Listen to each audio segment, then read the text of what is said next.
സംഭവിച്ചു? ഇതുവരെ കളിച്ച ഒരു കളി അർജന്റീനയ്ക്ക് ഫൈനലിൽ നേടാനേ കഴിഞ്ഞില്ല. ഒരു ഘട്ടത്തിൽ പോലും തുടക്കം മുതൽ അവസാനം വരെ അർജന്റീനയ്ക്ക് അങ്ങനെ ഒരു ഇതുവരെ കളിച്ച കളിയുടെ ഒരു 10% കളി പോലും കളിക്കാനായില്ല. ആകെ ഏറ്റവും മെച്ചമെന്ന് പറഞ്ഞാൽ അതിന്റെ ഡിഫൻസ് അല്ലെങ്കിൽ സ്വാഭാവികമായും ഒരു 5-6 ഗോളെങ്കിലും കയറേണ്ട അവസരം ഉണ്ടായിരുന്നു. ഗോൾ കീപ്പർ ഡിഫൻസ് ഇതുവരെയും ഗോൾ കീപ്പർ പരീക്ഷിക്കപ്പെട്ടിരുന്നില്ല. എമിലിയാനോ മാർട്ടിനസ് ആദ്യമായിട്ടാണ് ഈ ലോകകപ്പിൽ ആദ്യമായിട്ടാണ് പരീക്ഷിക്കപ്പെടുന്നത്. അർജന്റീന ടീം പരീക്ഷിക്കപ്പെട്ടു, അപ്പോഴും മാർട്ടിനസ് പരീക്ഷിക്കപ്പെട്ടിരുന്നില്ല. പക്ഷെ ആദ്യമായിട്ട് മാർട്ടിനസ് പരീക്ഷിക്കപ്പെട്ടു.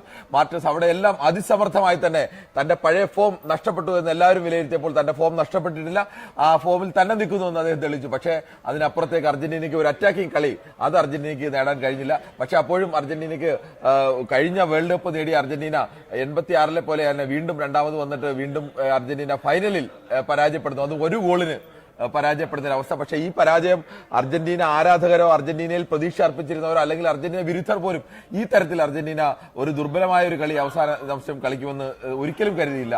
അത്തരം ഒരു കളിയാണ്. ഒരു ഘട്ടത്തിൽ പോലും അർജന്റീനയ്ക്ക് മടങ്ങി വരാൻ എല്ലാവരും കരുതിയത് ഏത് നിമിഷമാണ് അർജന്റീന മടങ്ങി വരാൻ തീരുമാനിക്കുന്നത്, തോൽക്കാൻ മനസ്സിലെന്ന് അർജന്റീന തീരുമാനിക്കുന്ന നിമിഷം കളി മാറി മറിയും എന്നായിരുന്നു ഇതുവരെ കണ്ടത്, നോക്കൌട്ടിൽ കണ്ടതാണ്. പക്ഷേ ഇന്ന് അങ്ങനെ ഒരു തീരുമാനം അർജന്റീനയ്ക്ക് ഒരിക്കൽ പോലും ഉണ്ടായില്ല എന്ന് വേണം കരുതാൻ. അവസാന നിമിഷവും ഫോർവേഡ് നിൽക്കുന്ന ഒരാളെ പിൻവലിച്ചിട്ട് വീണ്ടും അവിടെ ഒരു ഡിഫൻസാണ് ശക്തിപ്പെടുത്താൻ ശ്രമിച്ചുകൊണ്ടിരുന്നത്. അവിടെ എവിടെയോ ഇതുവരെ എല്ലാ തന്ത്രങ്ങളും വിജയിച്ച ആശാന അവസാനം സ്കലോണിക്ക് പിഴച്ചു എന്ന് വേണം കരുതാൻ. എക്സാക്ട്ലി 117ാമത്തെ മിനിറ്റിലാണ് അർജന്റീന ആദ്യത്തെ ഗോൾ ശ്രമം നടത്തുന്നത്.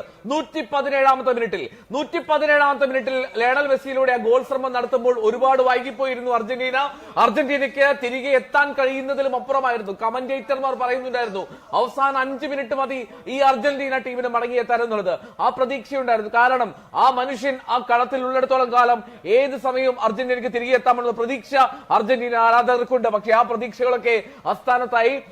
സ്പാനിഷ് ടീമിന്റെ മിഡ്ഫീൽഡർ, സ്പാനിഷ് ടീമിന്റെ ഡിഫൻസർ, സ്പാനിഷ് ടീമിന്റെ ഗോൾ കീപ്പർ ഉനൈ സിമോണിന് കാര്യമായിട്ടുള്ള പ്രതിരോധം നേരിടേണ്ടി വന്നതേയില്ല. 2 തവണ മാത്രമാണ് അദ്ദേഹത്തിന് ഈ മത്സരത്തിൽ ഒരു ഗോൾ സേവ് നേരിടേണ്ടി വന്നത് എന്നുള്ളതാണ് പ്രധാനപ്പെട്ട കാര്യം. അങ്ങനെ 2 ഫൈനലുകൾ കളിക്കുന്നു. 2 ഫൈനലുകളിലും ജയം സ്വന്തമാക്കുന്ന ടീമായി മാറുകയാണ് സ്പെയിൻ. ഈ ലോകവേദിയിൽ 2-2 വട്ടമാണ് സ്പാനിഷ് ടീം ഫൈനലിലെത്തുന്നത്. ഒന്ന് 2010 ദക്ഷിണാഫ്രിക്കയിൽ, ഇതാ 2026 ഏതാണ്ട് 16 വർഷങ്ങൾക്ക് ശേഷം വീണ്ടും സ്പെയിൻ ലോകകപ്പിന്റെ ഫൈനലെത്തി. അവിടെയും സ്പെയിൻ വെന്നിക്കൊടി വാറിക്കുകയാണ്. കിട്ടുന്ന അവസരം മുതലാക്കുന്ന സ്പാനിഷ് സംഘം. യൂറോപ്പിന്റെ അധിപന്മാരായിട്ടുള്ള സ്പെയിൻ ഇതാ ലോകത്തിന്റെ അധിപന്മാരായി മാറുന്നു. ഇനി ലോക ഫുട്ബോളിൽ സ്പാനിഷ് ഭരണമാണ്, സ്പെയിന്റെ ഭരണമാണ്. 11 സേവുകൾ നടത്തിയ എമിലിയാനോ മാർട്ടിനസിന് മാത്രം കയ്യടി നൽകിക്കൊണ്ട് അർജന്റീന ആരാധകർക്ക് വീടുകളിലേക്ക് മടങ്ങാം. കാരണം അവിടെ കപ്പ് ഉയർത്താൻ പോകുന്നത് റോദ്രിയും സംഘവുമാണ്. റോദ്രി ഒരുപക്ഷെ ഗോൾഡൻ ബോളിനുള്ള അവകാശിയാവാനുള്ള സാഹചര്യവും ഒരുങ്ങുന്നുണ്ട്. ഈ ലോകകപ്പ് നേട്ടത്തോടുകൂടി അത്രമാത്രം ഗംഭീരമായിട്ടുള്ള പ്രകടനം കാഴ്ചവെച്ച റോദ്രിക്ക് ഗോൾഡൻ ബോളിനുള്ള സാഹചര്യം ഒരുങ്ങുമെന്ന് പ്രതീക്ഷിക്കുകയും ചെയ്യാം. ഗോൾഡൻ ബൂട്ട് ലയണൽ മെസ്സിക്ക് നഷ്ടമായി. അങ്ങനെ അർജന്റീനയ്ക്ക് എല്ലാം കൊണ്ടും തിരിച്ചടികളുടെ ഒരു ഞായറായി ഇത് മാറുകയാണ്. അർജന്റീന ലോക വിജയ ലോകകപ്പ് ഭരണ തുടർച്ച നേടാൻ ആഗ്രഹിക്കുന്നവർക്കൊക്കെ തിരിച്ചടിയാണല്ലോ കിരൺ ബാബു. അതെ, ഇത്തവണ അർജന്റീന സ്വാഭാവികമായും ഫൈനലിലെത്തിയാൽ ഇതുവരെ എല്ലാ നോക്കൌട്ട് മത്സരങ്ങളിലും അവസാന 5 മിനിറ്റ് അല്ലെങ്കിൽ 10 മിനിറ്റ് 80ാം മിനിറ്റ് കഴിയുമ്പോഴെങ്കിലും അർജന്റീന കളിക്കും, അർജന്റീന ഇനി തോൽക്കണ്ട എന്ന് തീരുമാനിക്കും എന്നൊക്കെ വലിയ പ്രതീക്ഷയോടുകൂടിയാണ് ആരാധകരെല്ലാം നിന്നത്. ഇതുവരെ കണ്ട കളിയും അത് തന്നെയായിരുന്നു. പക്ഷേ അങ്ങനെ ഒരു തീരുമാനം അർജന്റീനയ്ക്ക് ഈ കളിയുടെ 120ാം മിനിറ്റിൽ, എനിക്ക് തോന്നുന്നു 118-ഓ 19-ാമത്തെ മിനിറ്റിലാണ് അങ്ങനെ ഒരു തീരുമാനമെങ്കിലും അവർ ആലോചിക്കുകയെങ്കിലും ചെയ്തത്. അതിനുമുമ്പ് ഒരിക്കൽ പോലും അവർ അങ്ങനെ ഒരു തീരുമാനം ആലോചിക്കുന്നില്ല.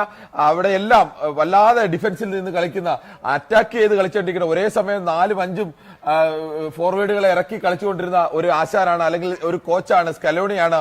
ഇന്നിപ്പോൾ ആ അറ്റാക്കർമാരെ എല്ലാം പിൻവലിച്ചുകൊണ്ട് അവിടേക്ക് കൂടുതൽ ഡിഫൻഡർമാരെ ഇറക്കി കളിക്കുന്നു. എങ്ങനെയും അവസാനം ഇനി ഒരു പെനാൽറ്റി ഷൂട്ടൌട്ടിലേക്ക് പോകാമെന്ന് അർജന്റീന നേരത്തെ തന്നെ കണക്ക് കൂട്ടിയെന്ന് സംശയമുണ്ട്. അത് പക്ഷേ അവിടെയാണ് അർജന്റീനയ്ക്ക് പിഴച്ചത്. മറ്റെല്ലാ ടീമുകൾക്കും അർജന്റീനയ്ക്ക് മുന്നിൽ എങ്ങനെയാണോ പിഴച്ചത്, 1 ഗോളോ 2 ഗോളോ മുന്നിൽ നിൽക്കുമ്പോൾ, ഇംഗ്ലണ്ടിനായാലും സ്വിറ്റ്സർലൻഡിനായാലും എല്ലാം 1-2 ഗോളിന് മുന്നിൽ നിൽക്കുമ്പോൾ ഞങ്ങൾ ജയിക്കും, ഇനി ഡിഫൻസിലേക്ക് പിൻവാങ്ങാമെന്ന് അവർ തീരുമാനിച്ചെടുത്താണ് തോറ്റതെങ്കിൽ ഇവിടെ അർജന്റീനയ്ക്കും അതേ പിഴവ് തന്നെയാണ് സംഭവിച്ചത് നമുക്ക് പറയേണ്ടി വരും. അർജന്റീന ഡിഫൻസിലേക്ക് പിൻവാങ്ങാൻ തീരുമാനിച്ചു. അതോടുകൂടി തന്നെയാണ് അർജന്റീന ഒരു കളി കളിക്കുമ്പോൾ സാധാരണഗതിയിൽ ഒരു പകുതി തവണയെങ്കിലും ഗോൾ പോസ്റ്റിലേക്ക് നിറയൊഴിക്കാൻ കഴിയണം. ഇത് ഇത്രയും കളിയുടെ ആദ്യ 90 മിനിറ്റിൽ ഒരിക്കൽ പോലും ഗോൾ പോസ്റ്റിലേക്ക് ഒരു ഗോൾ അവസരം ഒരിക്കൽ പോലും തുറക്കാൻ അർജന്റീനയ്ക്ക് കഴിയുന്നില്ല. അങ്ങനെ ഒരു ശ്രമം പോലും നടത്തുന്നില്ല. അവരെ പ്രതിരോധിക്കുക എന്നുള്ള ഒരൊറ്റ ലൈനിൽ നിന്നാണ് അർജന്റീനയുടെ സ്വാഭാവികമായ അർജന്റീന കളി അല്ല ഇന്ന് കളിച്ചതെന്ന് കാണുക. എക്സാക്ട്ലി. അർജന്റീന ആരാധകർ നിരാശപ്പെടേണ്ടത് ഈ ലോകകപ്പ് നഷ്ടമായി എന്നുള്ളത് കൊണ്ടായിരിക്കില്ല. അർജന്റീന ആരാധകർ നിരാശപ്പെടുന്നത് ഈ ലോകകപ്പ് ഫൈനലിൽ അർജന്റീന വിചാരിച്ചതുപോലെ നന്നായി കളിച്ചില്ല എന്നതുകൊണ്ടായിരിക്കും. അത്രമാത്രം മോശം പ്രകടനമാണ് the worst play in World Cup final by Argentina എന്ന് നിശ്ചയമായും പറയേണ്ടി വരും. അത്രമാത്രം മോശമായിട്ടാണ് ഈ അർജന്റീന ടീം ഈ ലോകകപ്പിന്റെ ഫൈനലിൽ സ്പെയിനെതിരെ കളിച്ചത്. സ്പെയിന്റെ മധ്യനിര മെനഞ്ഞ കളി, സ്പെയിന്റെ ബോൾ പൊസഷൻ, സ്പെയിന്റെ അതിവേഗ ട്രാൻസിഷനുകൾ, ഇതിനൊന്നും ഒരു കൗണ്ടർ നൽകാനുള്ള ശേഷിയില്ലാതെ പോയി അർജന്റീനയ്ക്ക്. പാരഡൈസ് ആദ്യ 11 ഇല്ലാതിരുന്ന ആദ്യ 11 തന്നെ അത് സംശയാസ്പദമാണ്. അവിടെ തൊട്ട് തുടങ്ങി അർജന്റീനയുടെ പതനം. പിന്നീട് സബ്സ്റ്റിറ്റ്യൂഷൻ ഒന്നൊന്നായി പാടുന്നത് നമ്മൾ കണ്ടു. കഴിഞ്ഞ മത്സരങ്ങളിലെല്ലാം ലയണൽ സ്കലോണിയുടെ സബ്സ്റ്റിറ്റ്യൂഷനൊക്കെ വലിയ തോതിൽ ഇമ്പാക്ട് കൊണ്ടുവരുന്നതാണ് പിന്നീടുള്ള മിനിറ്റുകളിൽ കാണാൻ കഴിഞ്ഞത്. പക്ഷേ ഇതൊന്നും ഉണ്ടായില്ല. അർജന്റീനയുടെ ഈ നീക്കങ്ങൾക്കൊക്കെ കൃത്യമായിട്ടുള്ള തന്ത്രങ്ങൾ മെനഞ്ഞുകൊണ്ട് തന്നെയാണ് ലയണൽ സ്കലോണിയുടെ പരിശീലകൻ ഡീല ഫ്യൂണ്ടെ കളത്തിലേക്ക് തന്റെ ടീമിനെ ഇറക്കിയതെന്ന് വ്യക്തമാണ്. ലാ റോജ, കാളക്കുറ്റന്മാർ, കാളപ്പോരുകാരുടെ നാട്ടിലേക്ക് ആ പന്ത്, ആ ഫുട്ഗോളം അല്ലെങ്കിൽ ആ ലോകകപ്പ് പോവുകയാണ്, വിശ്വകിരീടം പോവുകയാണ്. ഒരിക്കൽ കൂടി സ്പെയിൻ ലോകത്തിന്റെ അധിപന്മാരായി മാറുകയാണ്, ലോകത്തിന്റെ ചക്രവർത്തിമാരായി മാറുകയാണ്. ഫുട്ബോൾ മിശിക ലയണൽ മെസ്സിക്ക് ഇക്കുറി അത് നിരാശയുടെ ഫൈനലായി മാറുന്നു. കിരൺ, അത് സ്പാനിഷ് ഫ്യൂറി എന്നാണ് സ്പെയിൻ ടീമിനെ പറയുന്നത്. അത് ചുവന്ന കൊടുങ്കാറ്റ്, അക്ഷരാർത്ഥത്തിൽ തന്നെ ആ ഒരു ചുവന്ന കൊടുങ്കാറ്റ് വീശിയടിക്കുകയായിരുന്നു. അവിടെ അർജന്റീനയുടെ ആകാശ നീലയ്ക്കും വെള്ളയ്ക്കുമൊന്നും എവിടെയും സ്ഥാനമില്ലാത്ത രീതിയിലേക്ക് ആ ചുവന്ന കൊടുങ്കാറ്റ് തുടർച്ചയായി തുടക്കം മുതൽ ഒടുക്കം വരെ അടിച്ചുകൊണ്ടേയിരിക്കുകയായിരുന്നു. അതിനെ ഒറ്റ ഗോളിൽ തടഞ്ഞു നിർത്താൻ കഴിഞ്ഞു എന്നത് മാത്രമാണ് ഈ കളിയിൽ ആകെ അർജന്റീനയ്ക്ക്. എമിലിയാനോ മാർട്ടിനസ് എന്ന ഗോളിക്ക്, കഴിഞ്ഞ തവണ അർജന്റീനയ്ക്ക് വിശ്വകിരീടം നേടിക്കൊടുത്ത എമിലിയാനോ മാർട്ടിനസ് എന്ന ഗോളിക്ക് കഴിഞ്ഞു എന്നത് മാത്രമാണ് ഈ കളിയിൽ ആകെ ഒരു ആശ്വാസമായുള്ളത്. ഏത് കളി കഴിഞ്ഞാലും തോറ്റാലും ജയിച്ചാലും അർജന്റീനയുടെ ആരാധകർക്ക് ഒരു വലിയ പ്രതീക്ഷയുണ്ടായിരുന്നു. അത് കവിത പോലെ ഒരു കളി കാണാം, അതിമനോഹരമായ ഒരു കളി കാണാം. അങ്ങനെ ഒരു കളി കാണാൻ ഫൈനലിൽ കഴിഞ്ഞില്ല. ഈ കഴിഞ്ഞ സെമിയിൽ വരെ അർജന്റീന കളിച്ച കളിയുടെ ഒരു നിഴൽ പോലും എത്തിക്കാൻ ഈ ഫൈനലിൽ അർജന്റീനയ്ക്ക് കഴിഞ്ഞില്ല. ഫൈനലിൽ ഇതുവരെ കളിച്ച തന്ത്രങ്ങളെല്ലാം മാറ്റി മറ്റെന്തോ വലിയ തന്ത്രം സ്പെയിനു വേണ്ടി ഉപയോഗിച്ചതാവണം ഈ പരാജയത്തിന് കാരണമെന്ന് പോലും തോന്നുന്നു. ഇതുവരെ വിജയിച്ച ഒരു കോച്ചാണ്, അതുകൊണ്ട് ഫൈനലിൽ അദ്ദേഹത്തിന്റെ തന്ത്രങ്ങൾ പരാജയപ്പെട്ടതുകൊണ്ട് ആകെ പരാജയപ്പെട്ടു എന്നും പറയാൻ കഴിയില്ല. ആ ടീമിനെ ഫൈനൽ വരെ എത്തിച്ചു. ലോകത്ത് രണ്ടാമത്തെ ടീമായി എപ്പോഴും നിൽക്കുന്നുണ്ട്. പക്ഷേ ഒരു രണ്ടാമത്തെ ടീമിന്റെ നിലവാരത്തിനൊത്തുയർന്ന, അല്ലെങ്കിൽ ആ രണ്ടാമത്തെ ടീമിൽ നിന്ന് പ്രതീക്ഷിക്കുന്ന ഒരു നിലവാരം, അല്ലെങ്കിൽ ആ കളി മികവ്, അർജന്റീനയുടെ കളിയുടെ ഒരു ചാരുത, ഒരു ഭംഗി, ആ ഒരു സൗന്ദര്യം, അതൊന്നും ഈ കളിയിൽ എവിടെയും ഒരു ചെറിയ നിമിഷങ്ങളിൽ പോലും കാണാൻ കഴിഞ്ഞില്ല. മെസ്സിയുടെ കാലിലേക്ക് ബോൾ എത്തിയത് തന്നെ അത്യപൂർവമായ സമയങ്ങളിലാണ്.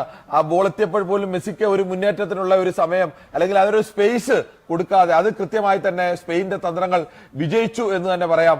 സ്പെയിൻ കൃത്യമായി എങ്ങനെ അർജന്റീനയെ മാനസികമായി തന്നെ തകർക്കാനും, അവസാന ഒരു നിമിഷമെങ്കിലും ഓരോ കളിയിലും നമ്മൾ പ്രതീക്ഷിക്കുന്നത് അർജന്റീന 2 ഗോളിന് പിന്നിൽ നിന്നാലും തിരിച്ചു 3 ഗോൾ